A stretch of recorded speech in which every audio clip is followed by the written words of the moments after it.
वाह, क्या आईपीओ है। वाह क्या आईपीओ है, खास पेशकश हमारी। और आईपीओ बाजार में लगातार हलचल बनी हुई है। जितनी वोलेटिलिटी सेकेंडरी मार्केट में है, आईपीओ बाजार में तब भी सुकून है। या तो आईपीओ लगेगा या नहीं लगेगा, इसके अलावा ज़्यादा टेंशन लेने की आवश्यकता है नहीं। तो उसी पर ज़रा बातचीत फोकस करते हैं, क्योंकि अब अगले हफ्ते से फिर से नए आईपीओ आने वाले हैं। पैसे वैसे नहीं है तो इकट्ठा कर लीजिए। कहाँ से इकट्ठा करने, कौन से आईपीओ में पैसे लगाए जाए, कौन से में नहीं लगाए जाए। लेकिन उन सबसे पहले आज की जो लिस्टिंग देखने को मिली है उस पर ज़रा बातचीत कर लेते हैं। हर रोज़ की तरह शौर्य हमारे साथ जुड़ चुके हैं और तमाम आंकड़ों को लेकर के आज की लिस्टिंग ठीक कह सकते हैं। जिस तरह की बाज़ार के अंदर कल हालत रही, आज सुबह जो हालत रही, ऐसे में अगर 18-20% का रिटर्न मिलता है तो उसे ख़राब तो नहीं कहेंगे। आपकी क्या कुछ नंबर्स रहे हैं शौर्य? जी बिल्कुल सही बात है, ठीक लिस्टिंग बोल सकते हैं। डिफ्यूजन एनर्जीज आज 15% पर लिस्ट होता हुआ नजर आया, यानी 15% के प्रीमियम पर 193 पर। लेकिन उसके बाद एकदम से और तेज़ी देखने को मिली और शेयर ने 5% का और अपर सर्किट लगा दिया और फिर 203 पर आ गया। सर, डिफ्यूजन इंजीनियर्स आज की लिस्टिंग, जिन लोगों को अलॉटमेंट हुआ है, क्या प्रॉफिट बुक करें, वेट करें, क्या स्ट्रेटजी होनी चाहिए? आपकी सलाह क्या रहेगी डिफ्यूजन इंजीनियर्स को लेकर के? दो चीज कहना चाहूंगा विपुल जी। छोटा शेयर है, ट्रेड टू ट्रेड में ट्रेड करेगा 9 दिन और आज के बाद से। मान लीजिए आपको लगता है कि ये शेयर आपको और रिटर्न दे सकता है तो ट्रेलिंग स्टॉप लॉस रखिए। 203 का आज का भाव है तो 202 201 का आपका ट्रिगर होना चाहिए। और वो अगर टूटता है तो 2 रुपए नीचे, मतलब 199 से 200 के बीच में आपका शेयर बिक जाना चाहिए। ऐसा आपको स्ट्रेटेजी रखना चाहिए। मान लीजिए कल भी ये सर्किट अपर सर्किट पे बंद होता है तो मंगलवार के लिए आप वो जो 10 रुपए बढ़ेंगे वो ऐड कर लीजिए और फिर वो स्टॉप लॉस रखिए। ये ध्यान में रखिए, जब ऐसे शेयर घूमते हैं तो अपर सर्किट से नीचे की सर्किट लगने में महज 2-4 मिनट ही लगते हैं। और अपन ने ऐसे जो पिछले सप्ताह जो लिस्ट हुए थे शेयर, मेरे ख्याल से एक मनबा फाइनेंस था, उसको भी गिरते हुए देखा। और ऐसे कई उदाहरण पिछले 5-6 महीने में आए हैं कि अपर सर्किट को नीचे सर्किट बनाने में टाइम नहीं लेता बाजार। बिल्कुल सही बात है। इस बीच बड़े सारे सवाल आ रहे हैं आईपीओ को भी लेकर के। किशोर पुरोहित जी कह रहे हैं अर्काडे आईपीओ को अभी तक होल्ड करके रखा हुआ है, प्लीज़ व्यू दीजिए कि अभी क्या करना चाहिए। अभी अर्काडे के डेवलपर्स की बात करें तो जो भाव यहाँ पर देखने को मिल रहा है वो देखने को मिल रहा है सर 145-146 के आसपास। क्या करना चाहिए अर्काडे में सर? अभी होल्ड करके पड़े हुए हैं इनके पास, ये प्रॉफिट बुक करें या फिर अभी निकल जाएं, क्या सलाह रहेगी आपकी? सर मेरे ख्याल से ये इश्यू करीब 120 रुपए के पास आया था, अगर मेरी याददाश्त सही है। इसका जो इश्यू प्राइस था वो मैं आपको एक मिनट के लिए चेक करके बताता हूँ। यहाँ पर जो भाव देखने को मिला था ये 128 के आसपास, बिल्कुल सही कहा सर आपने, 128 का इश्यू प्राइस था, 146 पे है अभी। तो इसके काफी ऊपर गया था शेयर, ऊपर से इसमें बिकवाली आई थी। और जब ये इशू लिस्ट हुआ था तो मैंने एक टिप्पणी लिस्टिंग के बाद कही थी कि साइज ऑफ इश्यू जो है, जितना ये पैसा जुटा रहा है और जो इसका मार्केट कैप है और जो इसके प्रोजेक्ट्स इन हैंड है, उसके हिसाब से इसका मार्केट कैप बहुत ज्यादा हो रहा है। तो एक बार के लिए जो प्रॉफिट अच्छा खासा मिलता है उसे लेकर निकल जाना चाहिए। कंपनी के रिजल्ट जून महीने के और उसके बाद सितंबर के आ जाएं, फिर नया निर्णय लेना चाहिए कि इसमें निवेश करना है कि नहीं। बट लिस्टिंग गेन के लिए आपने अप्लाई किया है तो वो लेकर एक बार शेयर को छोड़ दीजिए। ये सलाह निकल करके आ रही है। एक वेस्टर्न करियर के आईपीओ आया था सर, उस पर भी नैना वाला जी का सवाल आया हुआ है। करीब 172 के रेट पर है मेरे पास अभी भी जो है वेस्टर्न करियर का शेयर। वेस्टर्न के करियर के सर अगर हम देखें, बहुत लोगों के सवाल आते हैं कि बहुत लोगों ने इस पर जो कहा था कि ये फंडामेंटली अच्छी है, सब कुछ अच्छा था, लेकिन आईपीओ की लिस्टिंग ना अच्छी रही ना शेयर चला। 152 के आसपास चल रहा है सर और इन्होंने थोड़ा सा ऊपर के रेट पर लिए हुए हैं। आपकी सलाह इनके लिए क्या रहेगी? 172 के भाव पर है अभी, 152, 20 रुपये के नुकसान पर है। देखिए, इसका भी रिजल्ट आना बाकी है जून तिमाही का। फंडामेंटली जैसे आपने कहा, शेयर अच्छा है। कोर बिजनेस इसका ट्रांसपोर्टेशन का है, ये मल्टी मॉडल ट्रांसपोर्ट करता है। बड़े दिग्गज जो कंपनियां हैं देश भर में, चाहे वो स्टील की कंपनी हो, वेदांता जैसी एल्यूमिनियम कॉपर की कंपनी हो, ये सभी का ये काम करती है। तो बाजार का प्रदर्शन इतना खराब होने की उम्मीद नहीं थी, लेकिन भाव भगवान होता है। तो मेरे ख्याल से एक बार के लिए नतीजों का वेट कीजिए, और अगर थोड़ा सा डर लगता हो तो 5 रुपए 6 रुपए नीचे का एक स्टॉप लॉस रख लीजिए कि भाई उससे आपके नीचे का लॉस ना हो। ठीक सर। चलिए, जो है अब एसएमई आईपीओ का जिक्र करें उससे पहले जरा बहुत बड़े बड़े आईपीओज आने वाले हैं। उनमें से एक बड़ा नाम है सर हुंडई का। हुंडई के अब डेट आ गई है, 14 तारीख को ये आईपीओ आ रहा है और बड़ा आईपीओ है। शौर्य से जरा नंबर समझ लेते हैं, उसके बाद चलते हैं सर के पास। और जब ये आईपीओ आएगा तो फिर हम पूछेंगे यहाँ पर कि क्या रणनीति होनी चाहिए अरुण जी से। शौर्य बताइए। जी, आप बड़े की बात कर रहे हैं, बड़ा नहीं, भारत का सबसे बड़ा आईपीओ होगा जब आएगा तो। एलआईसी का आईपीओ 21,000 करोड़ का था, हुंडई 25,000 मैंने तो करोड़ सारे का शब्द IPO हम ही लेके इस्तेमाल कर देंगे, आपके लिए कुछ छोड़ना चाहिए। पिछले बड़ा करके छोड़ दिया ताकि आप सबसे बड़ा बता सकें। जी, एलआईसी का 21,000 करोड़ का था, तो हुंडई का 25,000 करोड़ का आईपीओ आ रहा है। लेकिन इंपॉर्टेंट पॉइंट ये है, पूरा ही ऑफर फॉर सेल है, यानी कंपनी को पैसे की कोई जरूरत नहीं है। जो हुंडई की पेरेंट कंपनी है हुंडई मोटर, वो अपना हिस्सा बेच रही है और उस बहाने वो इंडिया के इक्विटी मार्केट में लिस्ट होना चाहती है। सिंपल सा मतलब ये है, हुंडई जो है मारुति के बाद सेकंड लार्जेस्ट मार्केट शेयर आता है, तो सेल्स के हिसाब से है, लेकिन हुंडई मोर अपनी विजिबिलिटी चाहती है इंडियन मार्केट में। इस वजह से वो इक्विटी मार्केट में लिस्ट होकर उसका फायदा उठाने के लिए, ऐसा लग रहा है उसी के लिए शायद मेन कदम उठाया जा रहा है। बड़े बड़े आईपीओ आ रहे हैं सर। हुंडई मोटर्स 14 तारीख को खुल रहा है, आज के ठीक 10 दिन बाद। आज 4 तारीख है, 14 अक्टूबर को ये उम्मीद जताई जा रही है कि 14 अक्टूबर से खुल सकता है।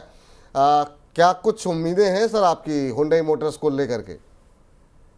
सर, शौर्य ने एक बहुत अच्छा उसका एक वर्णन किया हुंडई का।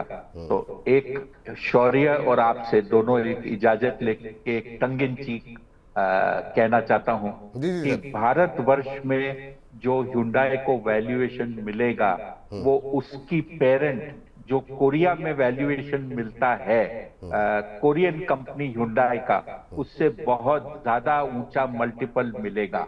तो कहने का मतलब ये कि वो अपनी कोरियन एंटिटी जो है पेरेंट कंपनी, उससे ज्यादा वैल्यू कोरिया के बाहर भारतीय मार्केट से लेगी, क्योंकि भारत में वैल्यूएशन बहुत ज्यादा मिलता है ऐसी कंपनियों को। बिल्कुल। अब ये कहने के बाद अब आ जाते हैं इस कंपनी का। आपने वॉलेटाइल मार्केट का जिक्र किया था कुछ समय पहले। आंकड़ों के ऊपर अगर मैं इसकी वॉलेटिलिटी की बात करूं तो इसका ग्रे मार्केट का प्रीमियम खुला था करीब 750 750 रुपए के आसपास। ऊपर में इसका प्रीमियम हो गया था 900 रुपए, और नीचे गिरकर इसका प्रीमियम हो गया था करीब 370 380 रुपए। और मेरे ख्याल से मौजूदा स्तर पर 380 400 के आसपास ही चल रहा है। शायद शौर्य इसे कंफर्म कर देगा। शौर्य, यही चल रहा है या और ऊपर नीचे है? नहीं सर, इसी के आसपास चल रहा है अभी फिलहाल। जी शौर्य।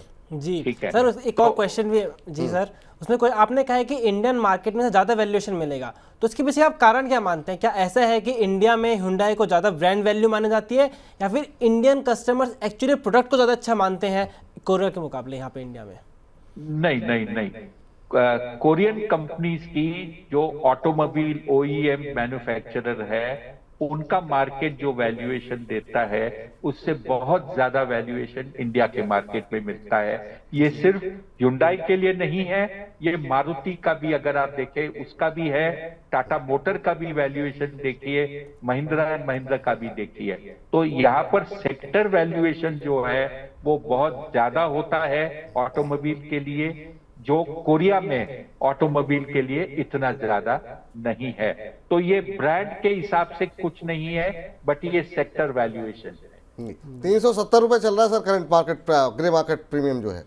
हाँ, तो ऊपर से काफी गिरा है, और मेरे ख्याल से जैसे जैसे इश्यू के नजदीक आएंगे लोगों को ये समझ में आएगा कि इसके अंदर अलॉटमेंट इतना ज्यादा डिफिकल्ट नहीं होगा जो और इश्यूज में हुआ था। साइज बड़ी है, कुछ चांसेस अलॉटमेंट होने के बेटर होंगे, और जो मैं कई बार हंसी मजाक में कहता हूं कि ऊपर वाले का नाम लेकर अप्लाई कीजिए, शायद इस बार ऐसे कहने की दरकार न पड़े। बहुत चलिए सर, अगर ऐसा हो जाए तो हमारे दर्शकों की बल्ले बल्ले हो जाएगी। तो पैसे तैयार रखें हमारे दर्शक सर, आईपीओ में अप्लाई करना है। बिल्कुल अप्लाई करना है, और मुझे पिछले सप्ताह इस कंपनी का चेन्नई का प्लांट देखने का अवसर प्रदान हुआ था, जो मैं ये देख के आया था, और काफी दिलचस्प लगा। मैंने कुछ शायद एक टिप्पणी भी की थी कि वर्चुअली पूरा ऑटोमेटिक प्लांट है, काफी सारे इसमें रोबोज हैं, करीब 480 रोबोज काम करते हैं। लेकिन एक चीज जो बड़ी इंटरेस्टिंग लगी, जब वो बॉनेट को पहली बार बंद करते हैं सब कुछ अंदर लगने के बाद में,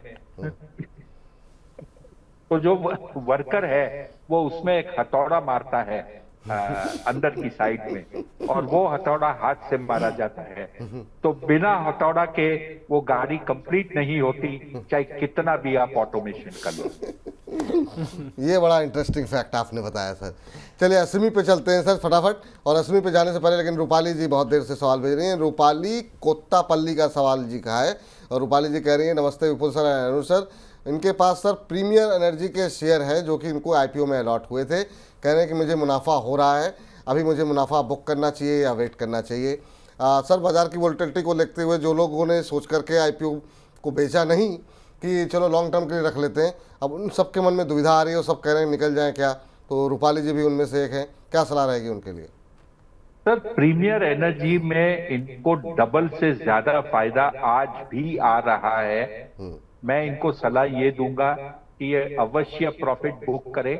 अगर पूरा नहीं करना चाहते हैं, पार्शियल तो करें, जिससे कि इनको और किसी आईपीओ में पैसा लगाने की एक अपॉर्चुनिटी मिल जाएगी।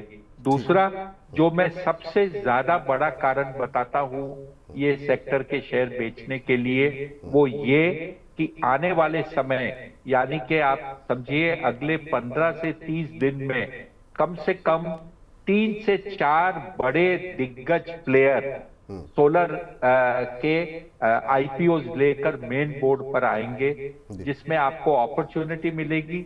और शायद उसके बाद लोगों को ये पता चलेगा कि जो एक जमाने में भारत में सोलर की कमी थी, अब सोलर की भरमार होने वाली है।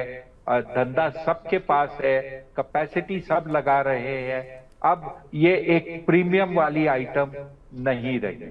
ठीक सर, सॉरी बताइए एसएमई के क्षेत्र में क्या हो रहा है? जी, एसएमई के क्षेत्र में 2 आईपीओस खुले हुए हैं। पहला है ख्याति ग्लोबल वेंचर्स, जो 1.78 टाइम्स अभी लेटेस्ट आंकड़ों के हिसाब से भरा है, और आज ये आईपीओ खुला हुआ था। टोटली 18 करोड़ का आईपीओ, यानी छोटा साइज है, और प्राइस है इसका फिक्स 99 रुपीज़ पर शेयर का, जिसमें 10 करोड़ के आसपास फ्रेश इशू है। वहीं दूसरा शेयर है नियोपोलिटन पिज़्ज़ा एंड फूड्स, जो टोटल 20 गुना सब्सक्राइब हो चुका है। इसके लिए आज आखिरी दिन है, यानी 4 अक्टूबर को, और ये 12 करोड़ का आईपीओ है, 20 रुपये का फ्रेश इशू साइज है इसका। लेकिन पॉइंट ये, दोनों ही आईपीओ में ग्रे मार्केट में 0 रुपीज़ का प्रीमियम चल रहा है, यानी कोई भी प्रीमियम नहीं है किसी भी एसएमई के आईपीओ में भी। चलिए सर, ये आपसे इन दोनों पे से किसी पर टिप्पणी करना चाहेंगे आप? सर मैं टिप्पणी नहीं करना चाहूंगा, लेकिन निवेशकों को 2 चीज बताना चाहूंगा कि ऐसा लग रहा है कि पहले जो एक आंख ग्रे मार्केट के प्रीमियम पे होती थी और दूसरी आंख सब्सक्रिप्शन के ऊपर होती थी, और शौर्य जो हर मतलब कार्यक्रम के शुरुआत में जो डेटा देता था कि कितना सब्सक्राइब हुआ है और कार्यक्रम खत्म होने तक देता था, तो वो 1 घंटे में कितना ज्यादा सब्सक्रिप्शन बढ़ता है उस पे जो नजर रहती थी वो अब हट गई है।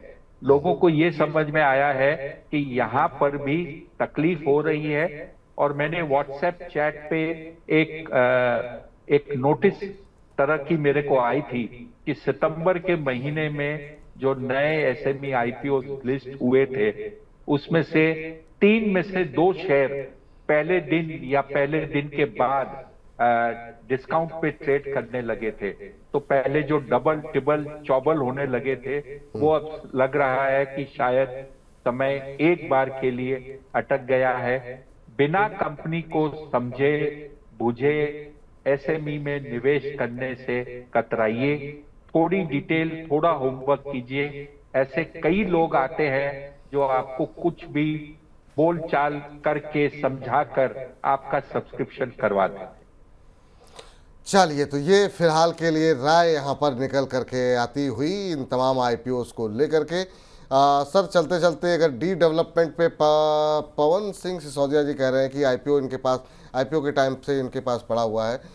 डी डेवलपमेंट को लेकर के राय आपकी जानना चाह रहे हैं कि क्या अभी इसे होल्ड करना चाहिए या फिर नहीं करना चाहिए, सेल करें या होल्ड करें, इस पर ये आपकी टिप्पणी जानना चाह रहे हैं। और ये अभी तक होल्ड कर रहे हैं इसको भी। सर, डी डेवलपमेंट की लिस्टिंग अच्छी हुई थी, लेकिन उसके बाद से गिरावट आई है। मुझे काफी अच्छे से याद है, क्योंकि मैं इस कंपनी को देखने गया था, और देखने गया था मैं कच्छ में, ये यूनिट है, तो वहां पर तापमान जो होता था 48 डिग्री के आसपास था। तो ये कंपनी जो पैसा जुटाई है आईपीओ के तहत, उसमें जो एक्सपांशन होगा, उसका जो बेनिफिट, लाभ कंपनी को मिलेगा, वो 8 से 10 महीने के बाद मिलने वाला था। और मैंने लोगों को कहा था कि इसका जो प्रदर्शन सबसे ज्यादा आपको बेनिफिट वाला मिलेगा, उसमें अभी भी 12 महीने की देरी है। फिलहाल के जो नतीजे आएंगे, इसमें बहुत कुछ आपको एक्सपेक्ट नहीं करना चाहिए। जो प्रेजेंट इसका चल रहा है वो उसी तरह चलेगा, और ग्रोथ आने में 3 से 4 तिमाही लगेंगे। तो मुझे लगता है वो ग्रोथ के हिसाब से ही इसमें एक गिरावट देखने को मिली है, अच्छी खासी गिरावट है। अभी भी लगता है कि समय लगेगा, जैसे कि मैंने पहले भी कहा था कि पहले तिमाही 25-26 का जो होगा, उसमें आपको बेनिफिट मिलेगा। तो अगर आप निवेशित है तो आप निकल सकते हो, निवेशित नहीं हो तो वेट कीजिए इसमें इन्वेस्ट करने के लिए। सर, चलते चलते नॉर्दर्न कैपिटल के ऊपर भी एक टिप्पणी नीतू त्यागी जी ने उसी समय सवाल पूछा था, मेरे दिमाग से निकल गया, लेकिन अब वो कह रही हैं कि आपने अभी तक लिया नहीं। जी, तो नीतू जी को बोलिए एक सेगमेंट की राह देखिए। खास आपका ही आज दिन है नॉर्दर्न आर्क पे बात करने का। नॉर्दर्न पे बात करते हैं। चलिए शौर्य, बहुत बहुत शुक्रिया, धन्यवाद आपका आज की चर्चा में शामिल होने के लिए। तो इस सेगमेंट को यहीं पर हम करते हैं समाप्त। वाह, क्या आईपीओ है।